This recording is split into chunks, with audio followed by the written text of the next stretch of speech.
प्रवासा दादूमा शिरकंदासी शहबाज कॉलोनी में चाचे पारां मुबैना तौर ज्यादती की कोशिश की वही है। अवां खे आगाह कई पिया जवाबदार असगर जमाली पारां भाइटी से ज्यादती की कोशिश कई वही। ए सेक्शन थाने ते एजाज जमाली पंहिंजे भाउ खिलाफ एनसी दाखिल कराई है। ब्रेकिंग न्यूज़ सवासा दादूमा शिर कई पिया शहबाज कॉलोनी में चाचे पारां भाइटी से मुबैना तौर ज्यादती की कोशिश की वही है।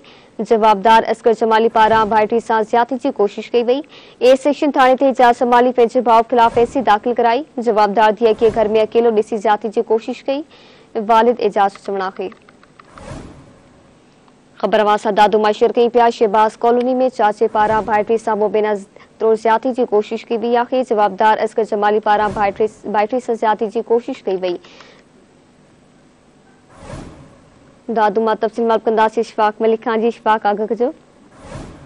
जी बिल्कुल मां तव्हांखे ॿुधाईंदो हलां त दादू जे ए सेक्शन थाने जी हद में जवाबदार आहे चाचे पारां पंहिंजी भाइटी सां घर में अकेलो ॾिसी ज़बरदस्ती करण की कोशिश कई है। उन नारी की रड़ियुनि ते संदसि वारसनि ऐं इलाइक़े वासी उते जेके पहुची उनखे बचाए वरितो आहे। जॾहिं त उनजो वालिद आहे एजाज जमाली उन एहतजाज कंदे ऐं अहिड़ी एनसी जेको आहे ए सेक्शन थाने ते दाख़िल कराईंदे मौक़ुफ़ अख़्तियार कयो आहे त संदसि पाण जेकी नंढड़ी न्याणी ऐं संदसि घरवारी ऐं पाण उनखे अस्पताल में डॉक्टर वटि ॾेखारण लाइ विया। संदसि जेकी नारी आहे नौजवान शबनम जमाली उनखे घर में अकेलो ॾिसी संदसि जेको भाउ है असगर जमाली पारां उनखे मुबैना तौर लजालत की कोशिश कई है। हिते पाड़े वारनि जी रड़ियुनि ते नारी जे पाड़े वारनि उते पहुची हुनखे बचाए वरितो आहे। हिन जो इहो चवणु आहे त संदसि भाउ जे ख़िलाफ़ कानूनी कार्रवाई करे खेसि गिरफ़्तार कयो वञे ऐं मथां केस दाख़िल कयो वञे। जी मेहरबानी इशफाक आगाह करण लाइ।